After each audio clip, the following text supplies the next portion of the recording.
Hello everyone, let's have party. आज करते हैं आइसक्रीम पार्टी की। आज मेरी बेटी अंशिका का है 3rd मंथ। हैप्पी बर्थडे, सो गॉड ब्लेस हर। आज मेरी बेटी 3rd मंथ कंप्लीट कर चुकी है। सो गाइस, मैंने सोचा कि आपके साथ शेयर करूं कि 3rd मंथ कंप्लीट होने तक बेबीज़ में क्या कुछ चेंजेस आते हैं, कितना वो ग्रो कर जाते हैं, क्या कुछ उनमें डेवलपमेंट हो जाती है।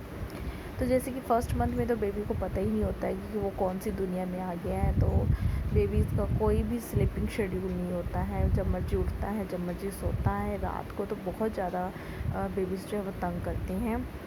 उन्हें थोड़ी थोड़ी देर में फीड करवाना पड़ता है, हर 1 से 2 घंटे में वो उठ जाते हैं, उनको फीड करवाना पड़ता है।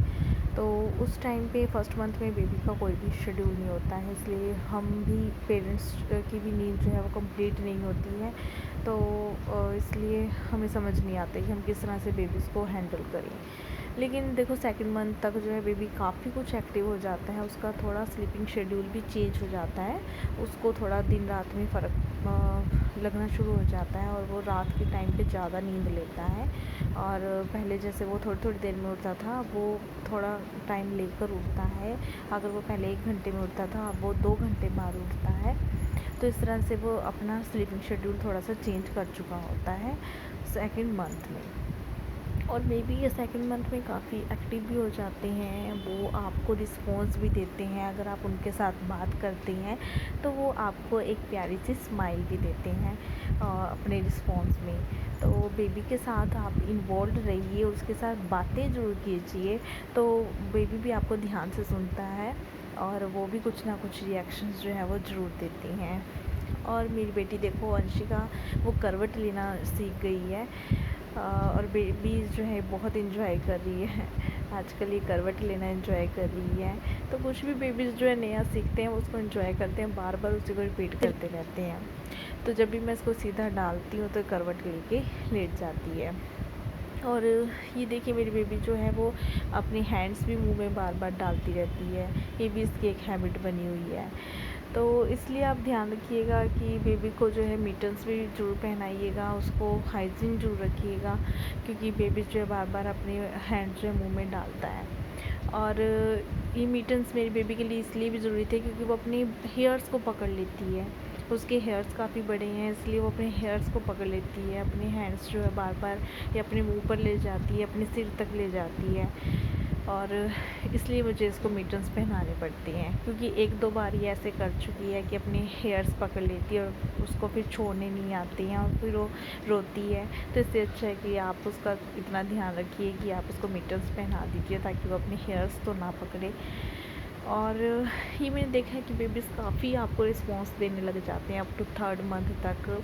आप उनके साथ बातें करते हैं तो वो भी अपनी लैंग्वेज में कुछ ना कुछ जो है वो बोलने की ट्राई करते हैं और प्यारी से स्माइल करते हैं और बातें करते हैं आपके साथ। भले ही वो बस जैसे हम घूरे देते हैं, आ ओ करते हैं, ऐसे वो बोलना स्टार्ट कर देते हैं और वो आपको देखते हैं कि आप कैसे बोल रहे हो तो वो भी वैसे ही बोलने की कोशिश करते हैं। तो ये बहुत ज़रूरी है गाइस, आप भी बेबीज़ के साथ जितना आप इन्वॉल्व रहेंगे बेबीज़ के साथ, वो भी उतना ही एक्टिव होंगे। तो और जो भी उनकी ग्रोथ डेवलपमेंट है वो बहुत ही जल्दी से होती है। तो ये मैंने देखा है कि मेरी बेटी अंशिका मुझे बहुत अच्छे से रिस्पॉन्स देती है। मैं उसके साथ कुछ भी बात करती हूँ तो ऐसे लगता है जैसे उन्हें समझ आ रहा है और वो ऑलवेज स्माइल देने लग जाती है, या फिर हमें जो अपनी लैंग्वेज में वो कुछ बात करती है। तो मुझे बहुत ही अच्छा लगता है जब मैं उसके साथ बातें करती हूँ और वो मुझे रिएक्शंस जो है वो देती है। और 3rd मंथ कंप्लीट होते होते ही उसका स्लीपिंग शेड्यूल भी काफ़ी चेंज हो गया है। अब वो रात को ज़्यादा नींद लेती है, अब बार बार उठने की ज़रूरत नहीं पड़ती। रात को बेबी को पता लग जाता है रात है और वो ज़्यादा नींद लेता है, बार बार नहीं उठता है। तो मोस्टली ये अगर 10-11 बजे सो जाती है रात को, तो वो 4 बजे या 5 बजे उठती है, इतनी वो नींद ले लेती है। तो और डे टाइम पे भी वो, अगर आप उसको देखो नहलाते हो, डेली मालिश करते हो बेबी की, तो वो अच्छी नींद लेता है डे टाइम पे भी। तो अगर आप उसके साथ लेटे हो तो बेबी भी आराम से लेटा रहता है, वो इस तरह से आपको तंग नहीं करेगा बार बार। तो इसलिए इतना ज़रूर कीजिएगा कि बेबी को डेली मालिश कीजिएगा, डेली नहलाइएगा, वो उसको बहुत इंजॉय करता है। सो बेबीज़ को रिलैक्स फील कराने के लिए, उनकी ग्रोथ के लिए बहुत ज़रूरी है कि आप बेबी की डेली मालिश कीजिए, उसको नहलाइए। And one thing more guys, आपको बेबी के वैक्सीनेशंस का भी बहुत अच्छे से ध्यान रखना है अप टू 3rd मंथ तक का। ये है मेरी बेटी अंशिका का इम्यूनाइजेशन एंड हेल्थ कार्ड, जो कि उसको अभी तक जो है 6 वीक के इंजेक्शन जो है वो लग चुके हैं। तो 3 इंजेक्शंस तो होते हैं जो कि बर्थ टाइम पे लगते हैं। उनमें से एक होता है BCG का इंजेक्शन, जो कि अप टू 6 मंथ तक रिकवर होता है, 6 मंथ तक उसका मार्क बनता है। तो आप भी घबराइएगा मत अगर आपकी बेबी का भी अभी तक मार्क नहीं बना है, क्योंकि मेरी बेटी का भी अभी तक जो है वो BCG का इंजेक्शन अभी तक वो पिंपल की तरह बन जाता है, फिर वो फूट जाता है, फिर पिंपल की तरह बन जाता है। तो 4-5 टाइम्स जो है वो ऐसे हो चुका है।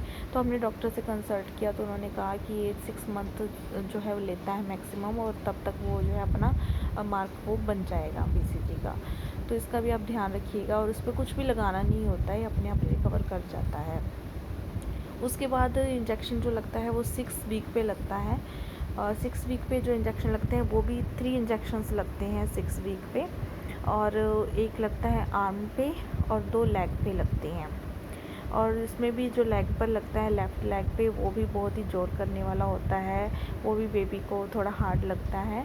और इसलिए ज़रूरी का ये कहा जाता है कि उस पर आप नॉर्मल पानी या फिर ठंडे पानी की आप उसको टकोर कीजिए, तो वो अच्छे से जल्दी से रिकवर हो जाता है। तो मेरी बेटी को भी, अंशिका का भी अभी वो रिकवर हुआ है इंजेक्शंस। वो भी बहुत ही हार्ड रहा उसके लिए, वो थोड़ी वीक थी उस टाइम पे, तो इसलिए उसको जो है रिकवर करने में थोड़ा सा टाइम लग गया।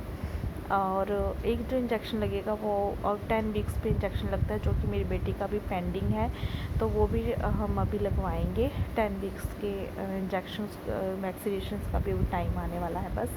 तो इसलिए गाइस आप ध्यान रखिएगा कि 10 वीक तक के इंजेक्शंस जो आपको 3rd मंथ तक वो कंप्लीट करनी है।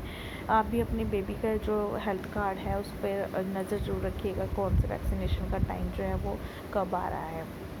सो थैंक यू गाइस, मैं थोड़ी सी इन्फॉर्मेशन आपके साथ शेयर करना चाहती थी। आई होप आपको पसंद आए। और गाइस मैं हेल्थ कार्ड के बारे में और सारी वैक्सीनेशंस के बारे में अलग से वीडियो ज़रूर बनाऊंगी। सो थैंक यू गाइस, मिलते हैं एक नई वीडियो के साथ जल्दी ही। Bye bye.